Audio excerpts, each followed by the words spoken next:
Well, happy week 18, boys and girls. How are you? Welcome into another Betting Pros live stream. Seth and Matt with you for what is a treacherous, and I mean a treacherous betting day. It is not a fantasy day for most people as you guys have wrapped up your leagues, but Seth, this is a day that, well, only gamblers can love because there are minefields everywhere. How are you on this Sunday? Matt, I prescribe to the mantra that any football is good football, right? I mean, I'm the type of DJ who's been betting on all these bowl games. I know you've been in those waters as well, but this is gross, right? And I think we have to be very cautious and measured with our approach this week. I'm still excited. Playoff implications on the line, of course, Sunday night football for my Pittsburgh Steelers as well. But doing well, but definitely feeling a bit cautious and uneasy because I've been waiting for some different prop odds to drop from the books this week and haven't even got those for a couple of players I was keying in on. So tough one to say the least. Let me begin by just kind of educating and updating everybody as to where we are with some of these actives and inactives according to ESPN and the NFL Network.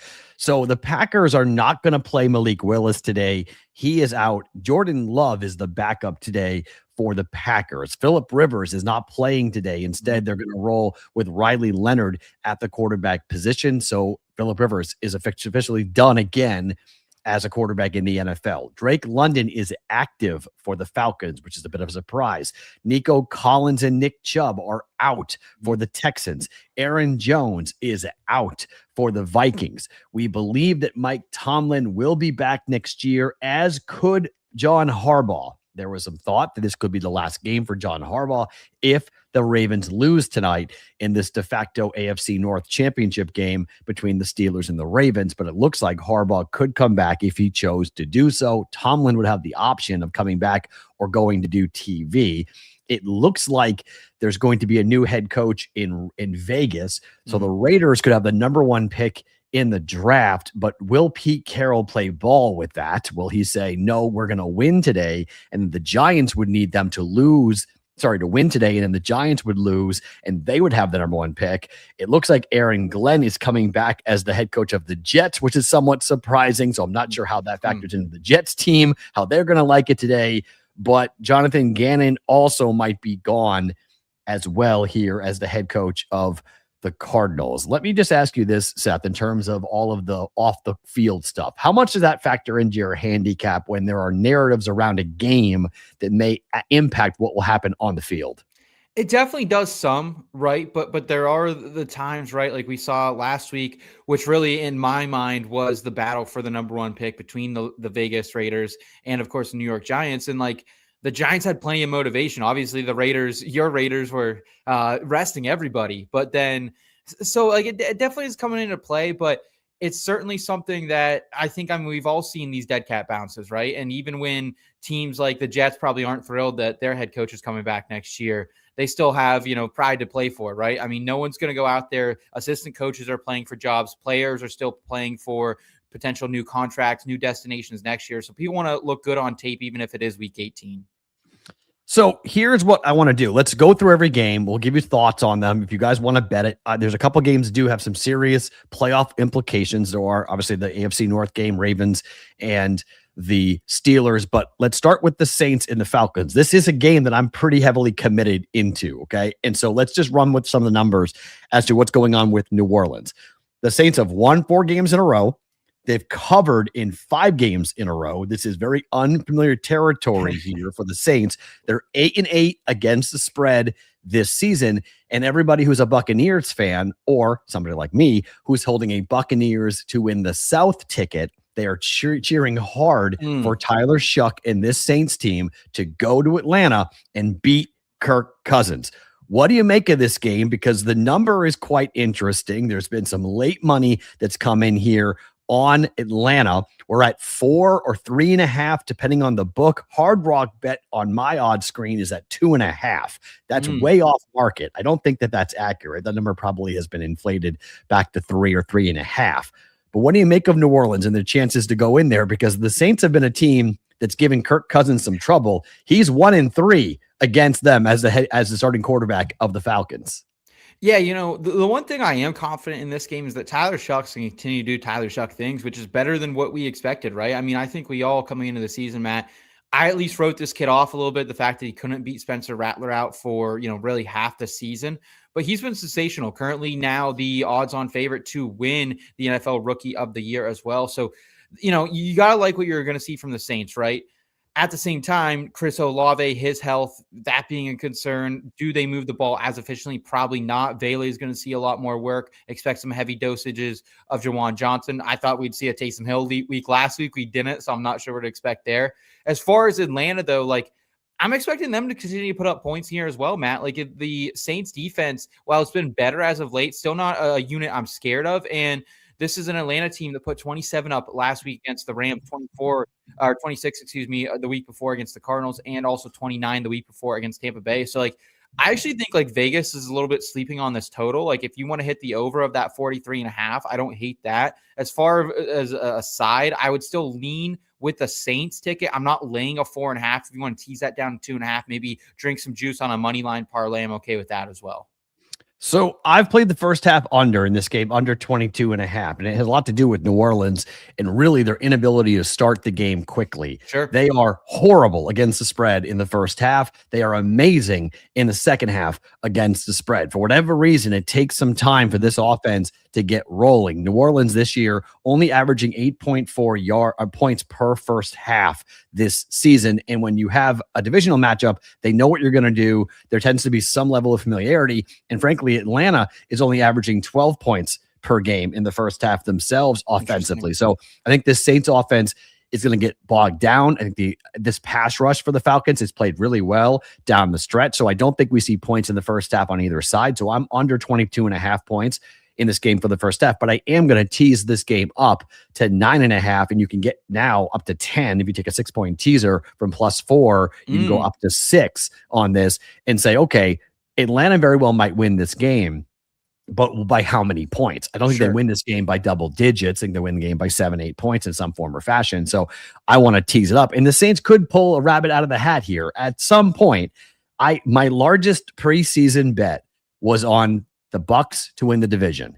And it comes down to a game that does not involve the Bucs, which is the worst place in the world to be because the handicap's out the window. I'm not handicapping Tampa Bay or Baker Mayfield. I'm handicapping two teams that do not care who gets in because they're both eliminated. The question is, if the Falcons win, the Panthers are going to the playoffs. If the Saints win, the Bucs are going to the playoffs. Do they care? No. So we're having to handicap a narrative that will impact other players that has nothing to do with the team and the two teams that are playing today. So I'm going to look for a live number.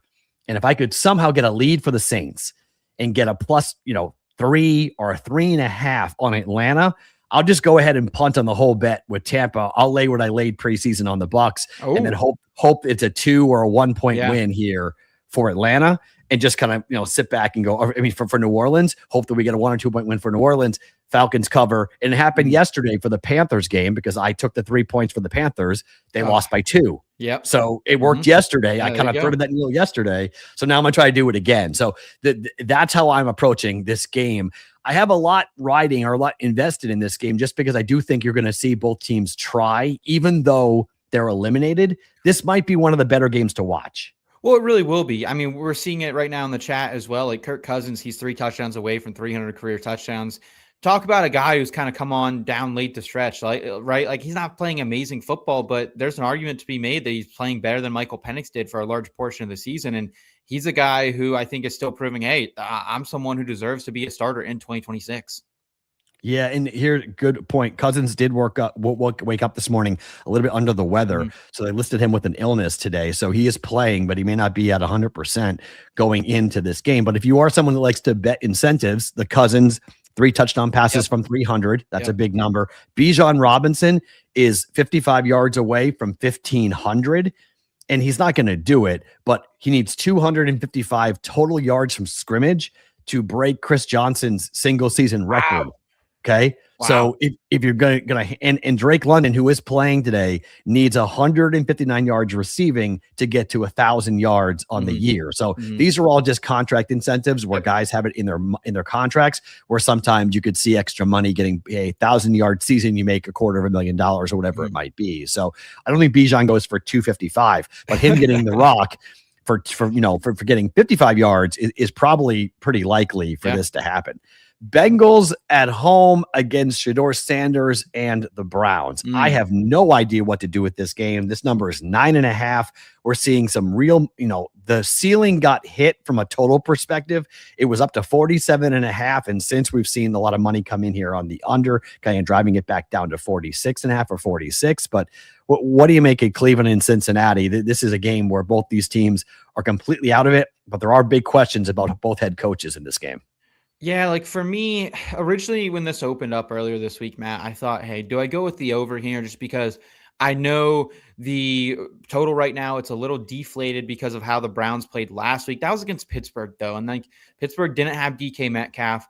A lot of their offensive game plan was around making sure Myles Garrett didn't go out and break that sack record against Aaron Rodgers. So I see Cleveland's defense a little bit worse than I think the public does. So I don't mind if you want to play like a Bengals team total over. I think that's a good draw right now. We know Joe Burrow is going to be as motivated, I think, as anyone with really nothing to play. 26.5 is what that was opening at. You can still grab a 27.5 if you don't mind paying a little bit of juice for that.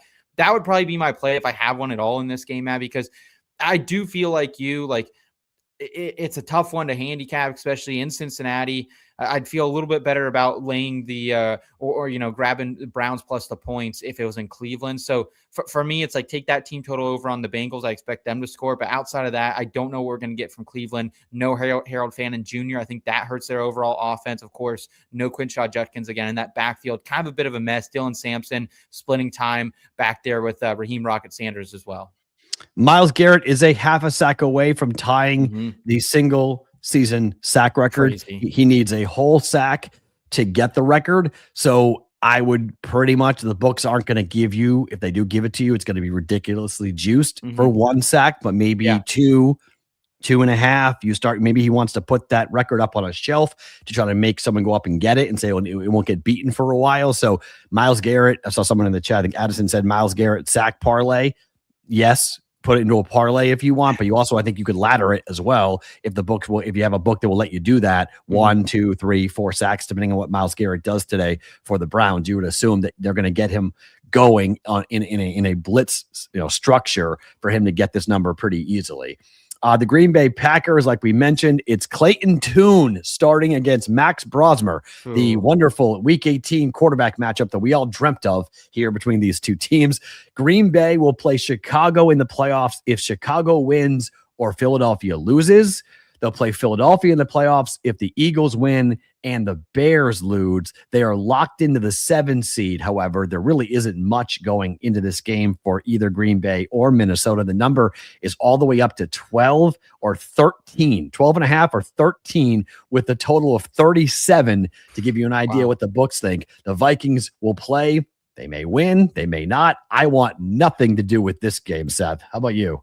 No, pretty much same thing. Like I remember last week we were doing a holiday Christmas party at my grandparents, and my granddad, hey, who do you have in this game? And I said, Granddad, look, I don't get invested in games with backup quarterbacks, at least 2 backup quarterbacks, right? I think you can find an edge sometimes when it's one team starting a backup quarterback, and whether that's, taking a little bit of the market overreaction and going that way. But on this one, like, I'm going to be honest, like 12.5 does feel like a crazy number if I'm being straight with you, Matt. Like I think there might be a little bit of value there, but still, like Clayton Tune isn't like, if this was Malik Willis and we could even get a 10 or a 10.5 on Malik, I bet the number wouldn't be that high, but even then I would consider it. But I think you take the 12.5 of the Packers if you take anything, but for me, it's going to be a pass like you.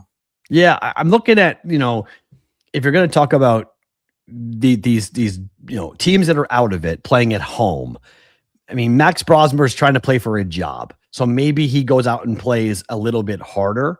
Maybe he gets after it. I don't think there was some, scuttlebutt about JJ McCarthy at some point during the week. I don't know if that's going to happen come to kickoff, if they're going to play JJ McCarthy, but I think there may be a chance to jump in game with the Vikings if it gets down to around like 7, but I'm with you. I mean, this is a big number. This is a heavy number to lay for a Vikings team that's going to be playing, even if it is JJ McCarthy. They haven't done great. They haven't done with awesome, offensively with either quarterback playing for that matter. Someone was asking about weather. There really isn't a weather game. Like we had weather in Tampa Bay with the rain. We had some weather. We had, some light showers in San Francisco, but other than that, we're pretty clean. I mean, even with New York and Buffalo, that game is cold. It's going to be in the mid-20s with light wind.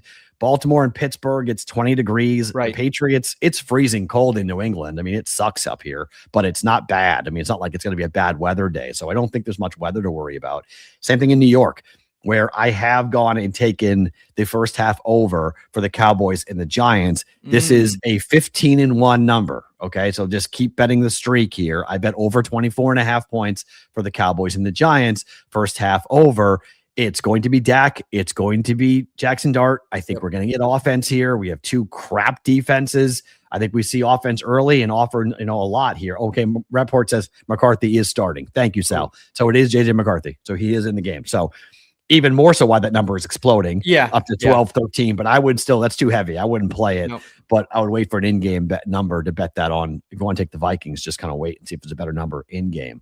But I took the first half over. I think we see points. I'm just riding a trend streak. 15-1 is 15-1, Seth. No, that's very cool with me, Matt. I actually think this is another one of those games like the Falcons and the Saints. It's going to be one of the better ones on the slate, right? This is going to be one I certainly have in my quad box loaded.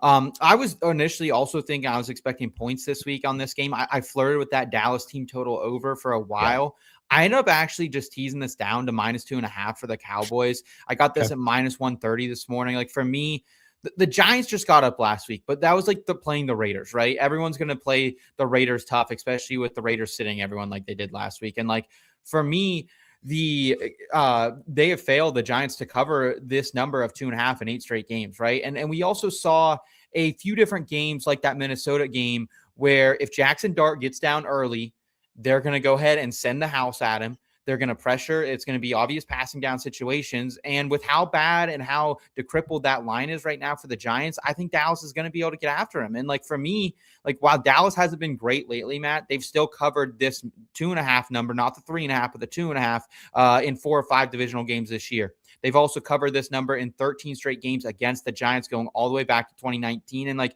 while neither of these teams have a lot to play for, especially the Giants, no head coach currently, it still means a lot to the Cowboys, right? Like they don't want to lose to the Giants. They want to keep that streak intact. So for me, I think it's one of the safer bets. It's my biggest bet of the weekend is that -2.5 on the Dallas Cowboys. I don't mind it at all. I mean, from a Dak Prescott standpoint, he's 14-2 straight up against the Giants in his career. Yeah. He is 10-6 against the spread against the Giants in his career. He has won 14 consecutive starts against the Giants. So if you say Cowboys win, we're talking about how many points. I mean, a darn good chance it's going to be by more than 3 points. You have a good shot of going 3 or more to cover your bet on that. So I like that angle a lot. I do like the over. I do think there's a chance to get 15-1 to the first half over, but 12-4 overall to the over. On the road, it's been same old for the Cowboys. They go on the road, they're going over. The first half over is 8-0 this year for the Cowboys. So so I mean 15-1. So they never had a first half. That's why it's 20. I got 24.5. Some books are at 25.5 for the first half. It's just their offense is good enough and the defense is absolutely embarrassing. So you're going to have a lot of offense, I think, in that game coming up here. If you want a George Pickens angle, he needs 8 receptions to get to 100 on the season, and he needs 80 yards to get to 1,500 yards on the season. So, and then Brian Burns needs 2 sacks to tie Michael Strahan for 3rd for the single season most productive sack record in Giants history. So there may be an angle if you want to go with a sack parlay or sack, it's a sack bet there, Brian Burns to be active. But George Pickens may be the play. Go over on his yards. He may be the favorite target here going up for this offense for the Cowboys. All right. The Jaguars and the Titans. This is wild because here's the problem with this game. The Jacksonville Jaguars can be the 1, the 2, the 3, the 5, or the 6. Like they can be anything today. Like it's really difficult, I think, to get involved with this game other than Jaguars win. Like that's it. And what are you going to do with that too? Like, you're going to money line parlay what I have done. Yeah. I have a 4-leg money line parlay going today. I never do this. Patriots, Bills, Jaguars, Texans. And it's just basically taking the teams that need to get a W and then let the chips fall where they may, and figure out how it all goes out. Because I don't believe the Patriots are going to lose to Mike McDaniel when it's 19 degrees outside. Dolphins have lost 6 straight games under him when it's cold. So I like that. Bills are going to win today against the Jets because the Jets are historically bad right now. In the month of December, they're an absolute clown show. The Titans game is a little bit of a question because when Cam Ward and the Titans are going to play hard, but the Jags need this game. Like the Jags have a dream of everything falling right. Patriots and the Broncos both lose. Jaguars wind up getting the 1 seed. Insane. So like there is something to play for if you're the Jacksonville Jaguars, and there's some big incentives in this game as well. So I don't know if I'm getting involved in laying this big of a number here. Yeah. I mean, this is double digits. It's 10 in Vegas. It's 9.5 at DraftKings and FanDuel. But I just think it's a. Oh, no, sorry. It's 13.5. Excuse me. Reading the wrong line. It's 13.5 now for Jacksonville at home against Tennessee. I'm not interested in laying 2 touchdowns, but moneyline parlay, sure. Why not? Yeah, I've tried to lay this big of a number against the Tennessee Titans this year, and it does not work, honestly. No. Like their offense, especially after they got rid of the head coach, has been pretty good, right? Like they're actually turning the corner a little bit. Tony Pollard's been a lot more involved. They have somewhat of a ground game these past, at least month or so. And for me, like the Jaguars, they've been feeding families this year, right, Matt? Like they've been one of the most profitable teams to bet on, specifically really since the back half of November, right? And I expect them to continue to be profitable, but against the number here, for me, no way. Like I think if you want to get invested, I think you expect points, right? Because you're expecting some points from Cam Ward. He continues to do it. And while that Jaguars pass rush is continuing to improve, they're continuing to get turnovers. I expect him to, still do his thing out there, right? He's been improving. So right now you can get that over. I think the best you're seeing on a non-prediction market is 46.5. I don't hate that. That would probably be my only lean, but again, it's just strictly a lean for me. If you are interested in incentives, Tony Pollard needs 2 rushing touchdowns for a $200K incentive. Van Jefferson needs 1 catch for a $100,000 incentive. And Trevor Lawrence needs 248 yards passing to get to 4,000 on the season. So that's a potential angle to play, that Trevor Lawrence might be out there throwing the football late to get over that number get to 4,000 yards. A pretty good accomplishment for a quarterback passing the football. The Texans, like we mentioned, are at home against Riley Leonard. There is no option here for them to play the age-old quarterback one. And I think there's an opportunity here in this game just from a money line perspective, because Houston has something to play for in this. They can be the 3, the 5, the 6, or the 7. They also could be the 3 seed if they win and the Titans beat the Jaguars. Right. So, and they're playing at the same time. So we're getting a lot here out of the Texans. They're playing Nico Collins like we talked about. I think this is a win here. I don't think I'm laying 10 points though, Seth. Are you? No. I mean, if you want to put this into a teaser and go with a 6.5, I'm fine with that, because when's the last time the Colts have covered 6.5? That Seattle game, right? Which felt a bit fluky. But aside from that, like it's been quite some time. So yeah, that's really the only way I see going about this. Like Riley, or like if you really want to get gross, Matt, like I always think like 37.5 is too low of a number to bet the under, but I don't expect a lot of points in this game, right? Riley Leonard, he is a run first quarterback. We saw that at Notre Dame. I'm expecting a lot of Jonathan Taylor. I do have a Jonathan Taylor anytime touchdown. I think if we see the Colts getting close, they're not going to let Riley throw it. So that's the only play I have on this game. But I don't mind if someone does want to go under this total, but it's just so low. So maybe even teasing it up and taking the under. Oh, so Nico Collins is out according to the chat. I thought we said he was playing. I thought we heard that at the top of the show. No, I believe he is out. I believe. Okay, thank you. Okay, yeah, so I think you also did say he was out at the top of the show as well. Oh, I did. Okay, sorry. Okay, good. Yeah. So I said it correctly. I read that correctly. Sorry. So Nico is out. I still like the Texans to win the football game. However, interesting to your point, and I went looking for this today, and I couldn't find it at any book that I had access to, that the Jonathan Taylor props are all gone. They're all down, and namely because of what you're talking about. He needs 1 rushing touchdown to break his own franchise single season record for touchdowns today. He needs 2 rushing touchdowns to get to 20 rushing touchdowns on the season. And he trails James Cook for the rushing title by 47 yards today. Wow. Okay. He needs just 76 yards of yards from scrimmage today to get to 2,000 again on the season. So you would have to expect this is Jonathan Taylor right, Jonathan Taylor left, Jonathan Taylor in the screen game, Jonathan Taylor in the red zone. Like it's going to be a heavy dose of him. So I think if you do have access to Jonathan Taylor, I think you have an opportunity here to do some big things in the prop market for this game. But I like Texans to win, but I do think Jonathan Taylor will be utilized quite a bit. He'll be a guy that you see, getting the rock a lot.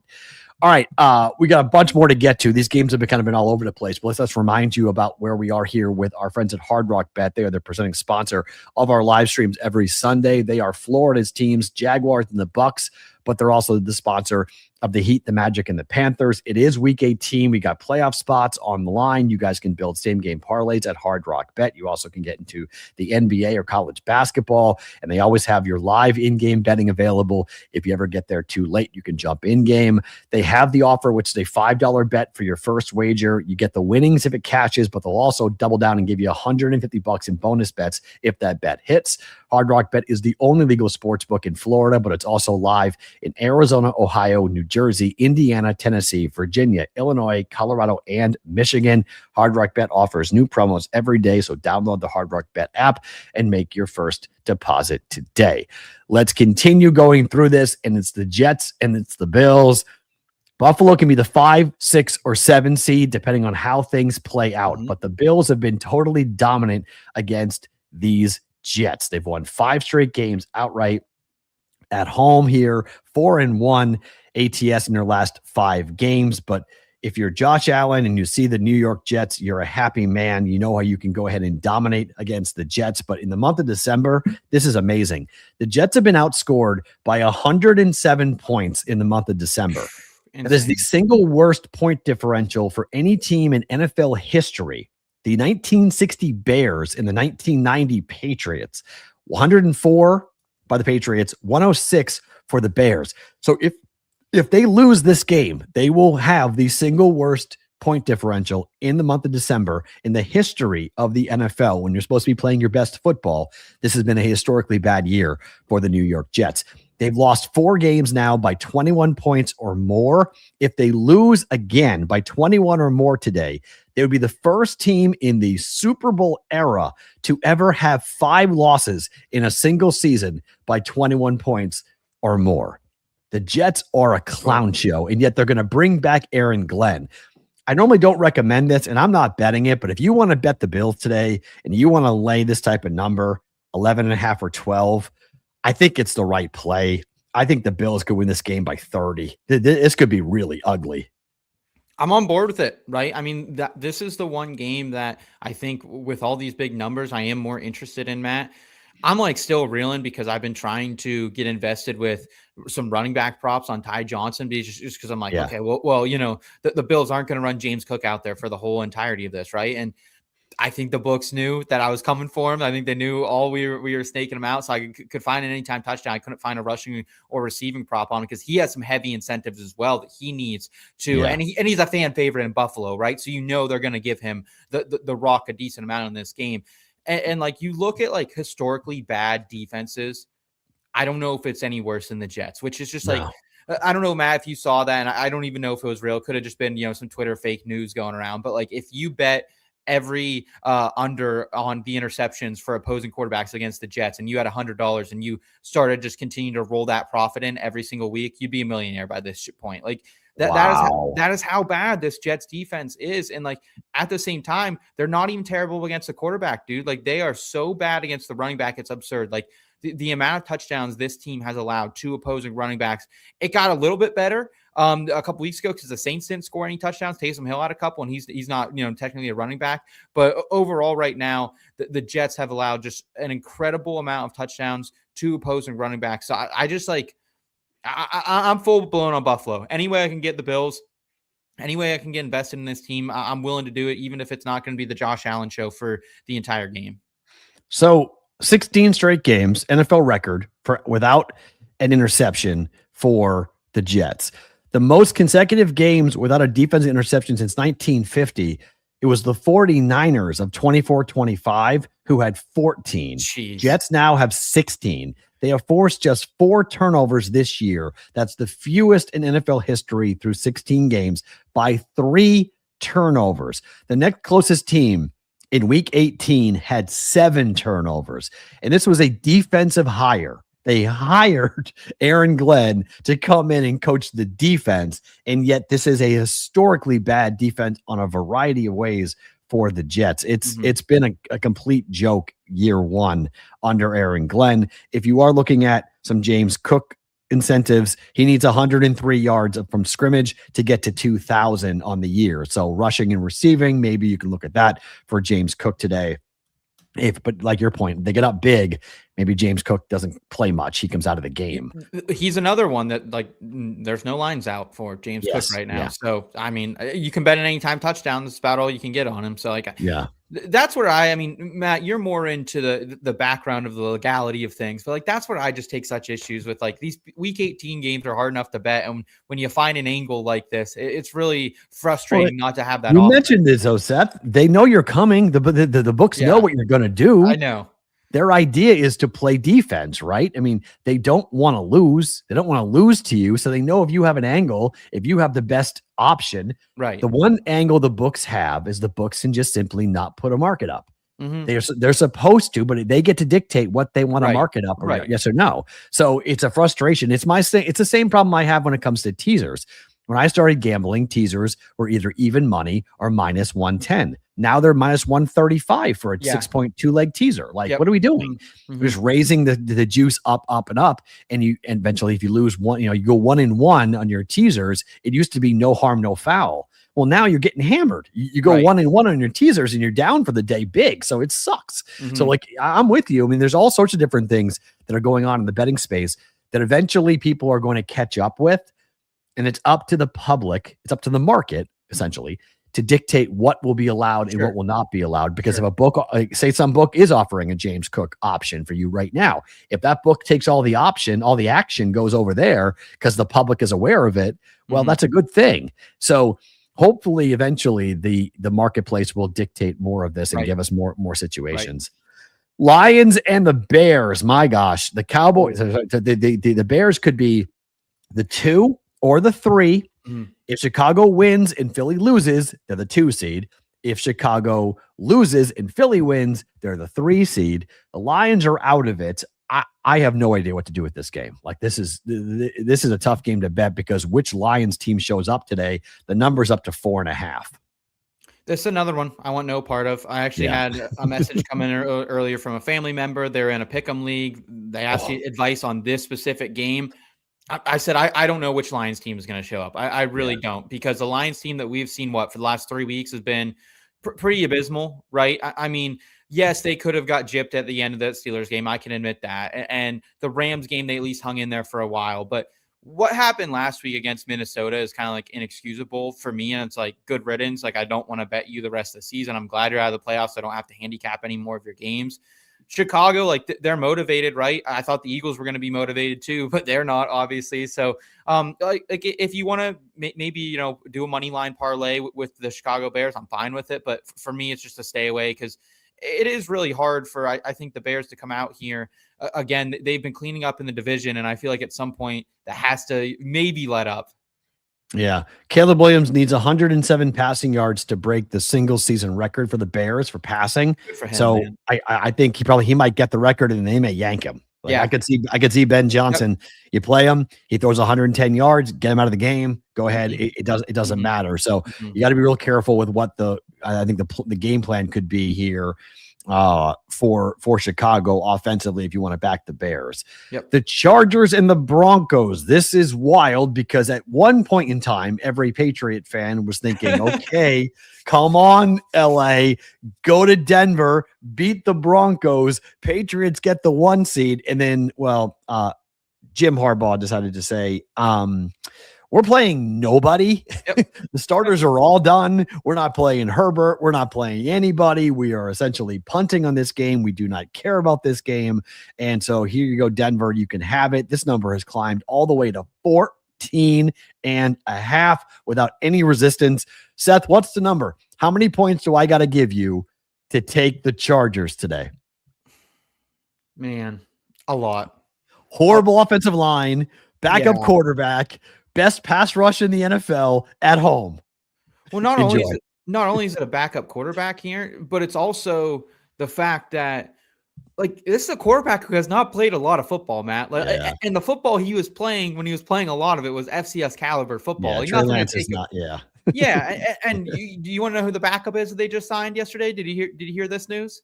No. Who? DJ U, baby. DJ Wow. Ukulele. Yes. So like if that doesn't like if that guy touches an NFL field, like I'll bet my house Who is against the guy. doing what is Harbaugh doing with that? Whose favor is he paying off by signing DJU? I Oh my don't know. God. Maybe That's he's trying to crazy. get in like the family's good graces, right? Because they do have some more prospects coming out of the pipeline of that family. So Yikes. maybe that's it. But like if he touches the field, maybe there's a live opportunity to just go ahead, lay some points with the Broncos. But man, I don't know. Like the more we talk about it, the more I'm interested. Like it's what 14 and a half now. So Yeah, maybe it's a big 13 and a number. half is the number you'd have to find. But I think it's 13 and a half out of the equation if you were to tease that down for Denver, Matt.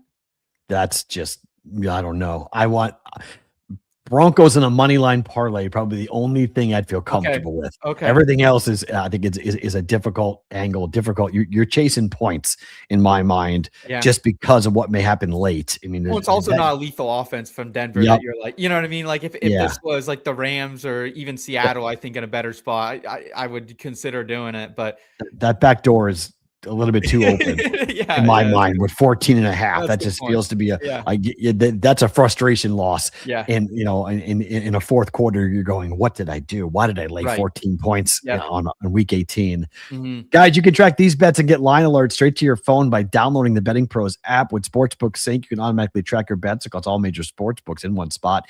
Easily monitor your bet performance by sport and bet type, including picks, props, and parlays. You can create custom betting systems to find trends to help you become more profitable, and new users can get 6 months of BettingPros Premium for free with your first deposit and wager at one of our partner sportsbooks. Learn more by logging on to bettingpros.com/premium. Chiefs on the road against the Raiders. I can tell you, when the schedule came out in Vegas, I was talking to a couple of properties. There was some real excitement about Kansas City in week 18.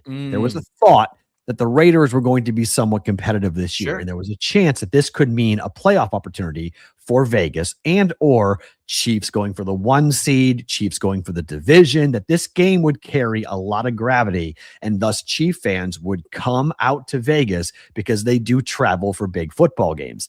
Well, unless they're just wanting to see Travis Kelce play in his last game in a Chief uniform, I went to the Breakers 2 days ago, which is where he and Taylor Swift will be married in Rhode Island. The mansion is stupid. It's unbelievable. It's beautiful. I've seen it as well.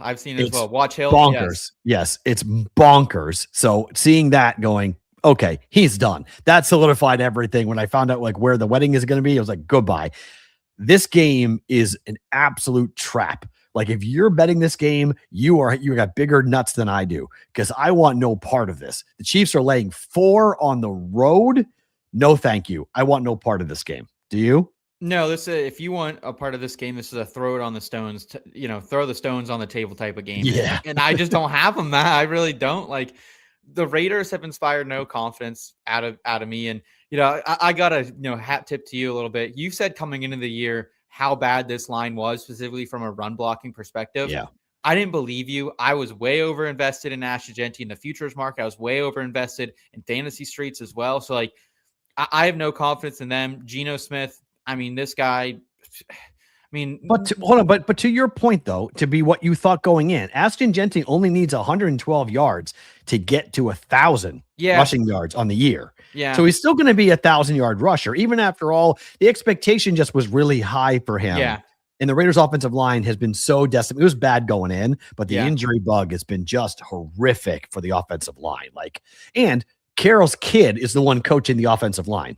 Yeah. Like if you want to say, why did Pete Carroll get fired? In my opinion, it's because he put his 2 kids on the staff. He put his kids into really important positions. Yeah. And Geno Smith has been running for his life and throwing balls up for grabs all year long. They fired Chip Kelly. They made him the scapegoat. No, it wasn't. It wasn't his fault. It's the whole coaching staff. No, that's totally fair, man. That is totally fair.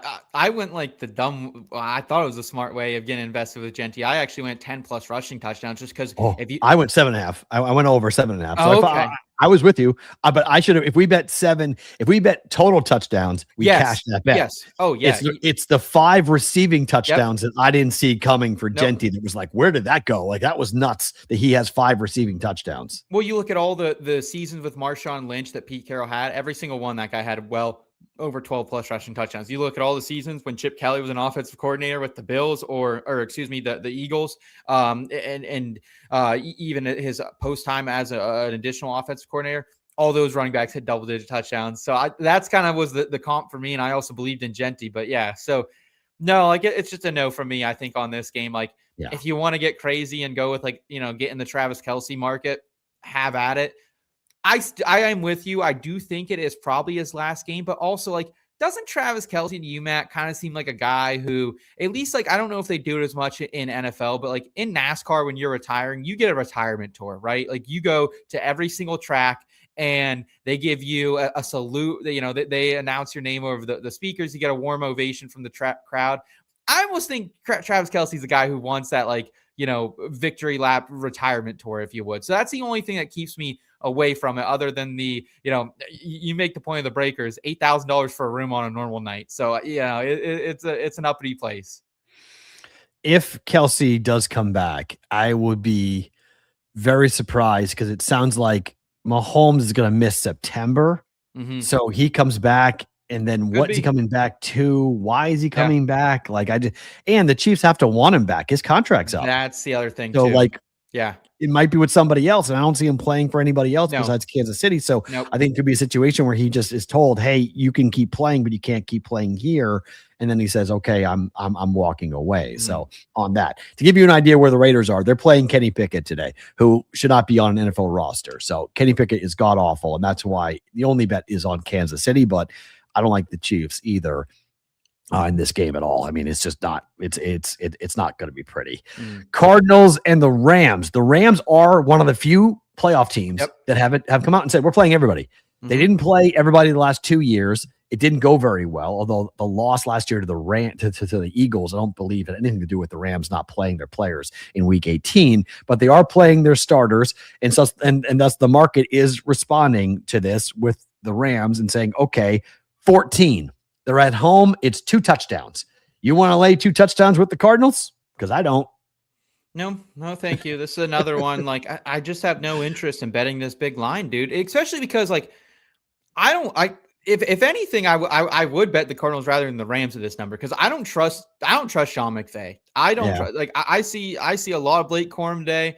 I see some potential backups all the way around that he's just not gonna. Yeah, maybe they don't start right, like, or maybe all the starters start, but. I don't trust him, man. Sean McVay is one of those few coaches especially in week 18. I'm surprised to say the least that he's playing all the starters, and I just don't believe he's going to be playing them for the whole game. So I think the back door is open. I'm seeing 14 and a halves out there now for the Cardinals. I don't hate it. Honestly, I don't hate it. Jacoby Brissett, this guy's dialed in, and he seems to be somewhat better when Marv isn't out there either. It's insane but ever since Brissett's been the full-time starter, they are 0-8 straight up. Cardinals have not won a game with Brissett as a starting quarterback. So moneyline parlay piece, if you want it, you can go ahead and jump on the Rams on this. And it's hard, but like it's Trey McBride versus Puka Nacua for the NFL reception title. Wow, they're crazy. Tied. They're tied for the leading. Wow. And they're up against each other. Mm-hmm. So depending on if the Rams care about that, if the Cardinals care about that, Trey McBride and Puka Nacua are Cardinals care more than the Rams. Come on. Yeah. I would think that's probably true. So maybe you bet Trey McBride today over his receptions today. We need a head-to-head matchup on that one. That would be a good one to get invested with. Good point. Yeah, that could be a nice head-to-head of a book. Put that up for who ends up with more receptions. It is a 19-degree temperature day here in New England. Mike McDaniel, when the temperatures are below 40 degrees, he's 0-6 straight up. He has never won a game, losing by an average of 10 points per game. The Dolphins have lost 13 games in a row as a franchise when the temperature is below 40 degrees. They're on the road against the Patriots and Drake May, who have been, pretty damn good in big time numbers when they are big favorites. As a double-digit favorite this year, the Patriots are 2-0 against the spread this season. They are big favorites here against the Miami Dolphins today, as Patriots are laying 14 in Vegas, 13.5 at most every other book. It opened up at 9.5. Any shot you take the Dolphins today, Seth? Nope. I would be more inclined to take the Patriots, but Matt, you're more plugged into this team than I do. Are they another team that could potentially opt to bench the starters late in the game? Because that is my concern and why I can't lay this number. Because if we got, we're getting a full 4 healthy quarters from Drake May and company out there against the Dolphins, who you just said they struggle in this temperature, I would do it. I will say this though, okay? The Patriots were up 35-3 after 2 quarters to the Jets last week. Yeah. Okay. They could go, if Drake May goes out there and puts up 5 straight touchdown drives and pull, you could still cover the number just because they go out there and put up such a big number that they don't have to worry about the second half. So point. that would be my one question about being a little bit worried about how you approach that. Patriots did it last week to the Jets. The Jets defense is way worse than the Dolphins. Than the Dolphins, but the Patriots are 10-0 straight up against teams under 500 this year. So they have not lost to a bad team as of yet. Stephon Diggs, by all accounts, is playing today, right? If I missed that news? Nope. Stephon Diggs is playing. So he needs 8 catches for $500,000. Yep. He needs 30 yards for $500,000. He needs 130 yards for another $500,000. So it could be a big Stephon Diggs day. Achan's out, right? He got pulled. Dolphins aren't playing him. That would be great. I believe he's out. I believe that was I saw that a couple of hours ago that Achane, that the Dolphins have pulled him. So he's Achane and Waddle as well. So yes, are both out for the Dolphins. To give you an idea where the Dolphins are. 13 ain't looking too bad now. I'm gonna be honest. They're just straight up punting and saying, see you later, coming up on this game. Eagles with Jalen Hurts scheduled to play. Josh Johnson, quarterback for the Commanders here. Philly wins. They're the 2 if Chicago loses. If Philly loses and Chicago wins, they're the 3 seed. What do you make of this number here for Philadelphia? Because the Commanders, they're 4-14 straight up against the Eagles over their last 18 games. They don't win this game. This is one of the few games with a number that is somewhat decent. It's 3 at the moment for Philadelphia at home. So I have Tanner McKee as the starter in this one. Okay. And if it was Hurts, okay. Yeah, if it was Hurts, like I already am, unfortunately, I was invested in this game. I actually took a little bit of a loss to get out because I thought the Eagles would be motivated to potentially try to grab that higher seed with the Bears in the same window. I laid the 6.5 earlier this week, actually, and then I had to rescind that because I'm not comfortable with that number. That said, Tanner McKee ain't a bad ball player, honestly. No. Like you're talking about like NFL quality backup quarterbacks. He's in the mix. Like he's probably a top 60 quarterback in the NFL, which, ain't saying a lot, but I think it's saying something compared to Josh Johnson, who's just a grizzled vet out there, been to every stop along the way. So I actually I won't lay a 3.5, but if you want to drink that down a little bit to 2.5, I'm fine with that. My question is I need a little bit of news on Saquon Barkley in the next couple of minutes because he has some heavy incentives that he's also playing for. And that was kind of my initial lean in this game, was going after Saquon and trying to find a way to get invested with him, whether that was the rushing yards or some other market. And I don't currently know how much Saquon we're going to see in this game, if at all, either. 87 yards from $250,000. Yeah. So if he gets 87 rushing yards, he gets $250,000. So that would be one way. Just feed him the rock, get him to 100, and then yank him out of the game. And, who cares what the game final score is. But, yeah, I think you're right. Watch and see for that. But Saquon may get a heavy dose of the ball here in the first half. Guys, one more reminder that you can score 6 months of BettingPros Premium for free. Just make a deposit and place your wager at a partner sportsbook. When you have Premium, you have access to the Sharp AI, our betting systems, the prop bet cheat sheet, and the same game parlay builder, all tools you will need to bet smarter. Claim your upgrade now by going to bettingpros.com/premium. It all rolls to Sunday night. Lamar Jackson, Aaron Rodgers, they are both playing. It is the de facto AFC North championship game. Win and you're in. Lose and you're gone. The dog in this series has been dominant. Since 2005, the underdog has hit at a 71% clip. In the regular season, the underdog is 25-7 in 3 ATS when it's Tomlin versus Harbaugh. Can you lay the points with the Ravens with that trend, Seth? No way. No. And I also can't get invested in the Steelers here just because I'm not sure exactly what type of offense we're going to see. I mean, dude, like I've said this before, I think on the BP airwaves and the FP airwaves, Matt, that like I'm so like we went down like a bad rabbit hole or something. We're in a different dimension where TJ Watt, he gets his lung stabbed. DK Metcalf punches a fan, and like here we are, right? And like if you told Watt's me back, but Watt's back, yes, which is great. But how back is he, right? That's a collapsed lung, right? Like I mean that's like a legit serious thing that he could play a couple snaps here or there. I don't think he's going to play the full allotment today. I'm glad he's back. I think it gives Pittsburgh a shot. And if you want to lay or go ahead and take them on that plus 3.5, I'm cool with it. Like I think that's the play if there is one to this game, Matt. But just to me, there's too many question marks around it. And if you said, hey, the Steelers lose this game, but we get to fire Mike Tomlin, I'll take that. I'll take that.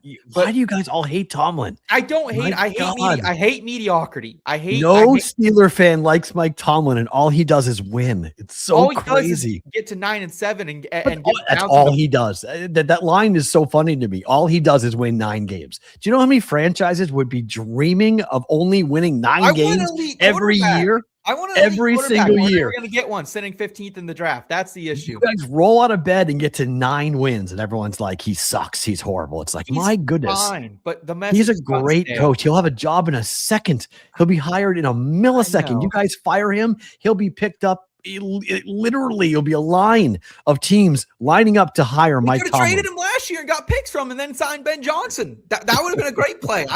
That's the issue here. So I'm not the person. What are your thoughts on this game, Matt? Are you taking the Steelers plus the points? Is that where you're teasing heading? it? No, I'm teasing it to 9.5. I'm taking this, going up to saying, okay, maybe the Ravens do wind up covering, but I don't think they're covering by 10 points. I like that play. Yeah. Don't think it's a double-digit win. Without DK Metcalf, it was pretty bad last week, so I'm a little concerned about the Steelers, that offense with Aaron Rodgers without his best weapon, but I do think we're going to see a heavy dose of Jaylen Warren. Mm-hmm. He needs 108 yards to get to 1,000. So his rushing number is pretty low. He's gone over 46.5 the last 2 games, and it's only 46.5 today for the rushing number for Jaylen Warren. So I think he gets an opportunity to run the football today. Yep. I think they run the ball a lot today. I think it's a low-scoring rock fight, typical AFC North battle. I'm not sure who wins, but I'll take the points at 9.5 for the Steelers. Yeah. That's how I'm playing it. All right, Seth, your card for today. What are you doing in totality? Yep. So limited card today, as we mentioned. First of all, I'm going with that Dallas Cowboys alt minus 2.5. I have a couple units on this, to be honest. I really like this play against the Giants. We spoke on it earlier. The Giants, I just don't trust them, especially in a spot where if they get down early, I think some pressure gets put on Jackson Dart. Dallas 4-5, covering this 2.5 number in divisional games this year. They have beat the Giants for this number 13 straight games as well. And then I actually love Michael Wilson this week because talk about another guy motivated. He's not too far off 1,000-yard season. That would be great for this kid who really underdrafted out of Stanford, had a little bit of medical and health issues coming out of college there. I think that pushed him down in the draft, and he's like going out here and say, hey, look, like I should be the number 1 on this team. In games without Marvin Harrison Jr. this season, Michael Wilson averaging an astounding 10.3 receptions, 15 targets, 124 receiving yards. Marv, he's going to be out the heel injury, and this is a golden matchup against the Rams. The Rams secondary is becoming a real liability that I think they need to address in the offseason. They've allowed the most fantasy points to opposing wide receivers over the past month, 7 most receptions, 13 per game, 6 most receiving yards as well. I think with them favored so much, the Cardinals are going to have to throw, right? So I think Michael Wilson makes a big push towards 1,000 yards receiving. So I have him over 5.5 receptions, over 71.5 receiving yards. And then just my anytime touchdown calls. Only one book. I won't name them by name, but it is out there. If you can find it for the JT anytime touchdown, I smashed that for 2 units as well, plus money on that. And then also Ty Johnson. Give me a little Ty Johnson action He's a guy, fan favorite in Buffalo, heavy incentives to not only score a touchdown, but also 57 receiving yards would give him a nice payday, 136 rushing yards. That won't happen. The Jets right now, backup running backs have feasted against them. Ramondre, 47 rushing yards, 8 carries last week. LaQuint Allen, he had a nice game. Jalen Wright went over 100 yards against them. So I think Ty Johnson, any way you can get invested with him, 150K richer, he'll be. I don't think Josh Allen's going to be out there to vulture him for a lot of these touchdowns as well. Jets have allowed the most touchdowns to running backs over the past month, 9 total. So we've been cashing in on that every single week. We hit Ramondre for 2 units last week. I'm going to go a half a unit on Ty Johnson, anytime touchdown, plus 375. All right. And thanks to Addison for pointing this out, that Hard Rock Bet is a book that has just put up the market. So they are the presenting sponsor. So Hard Rock Bet does have the JT anytime touchdown as well. So if you're looking, if Hard Rock Bet is legal in your state, you guys can go ahead and do that. I know kickoff is fastly approaching, so I'll do this quickly here from my card on today. Cowboys first half, we are going, that should be over. Sorry, I missed that. Cowboys first half over 24.5 at even money for Dallas. That's 15-1.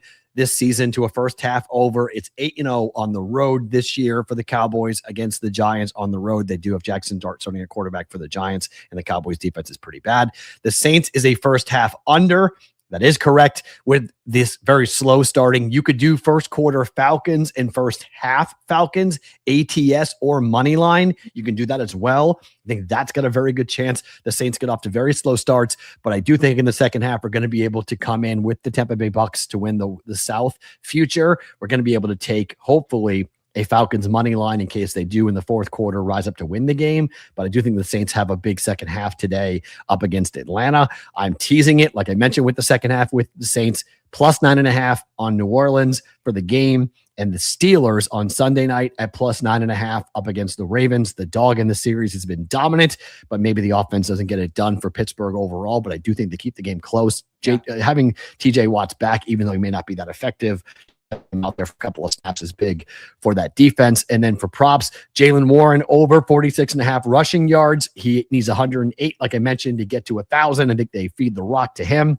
And Travis Etienne over 81.5 rushing and receiving yards here for the Jacksonville Jaguars. I think he'll be heavily utilized here today, not wanting to throw the ball downfield and really get Trevor Lawrence back there and put it really in jeopardy. A lot of dink and dunk and screens to Travis Etienne to get him over 81.5 rushing and receiving yards. Both those plays are 5-star plays for the prop bet cheat sheet. For Sal, he's Seth, I'm Matt. Thank you for being here, guys. Playoff football next week. We are back, same place, same time for another live stream for week 18. We're done. Playoffs begin next week. See you all next week here on the Betting Pros YouTube channel.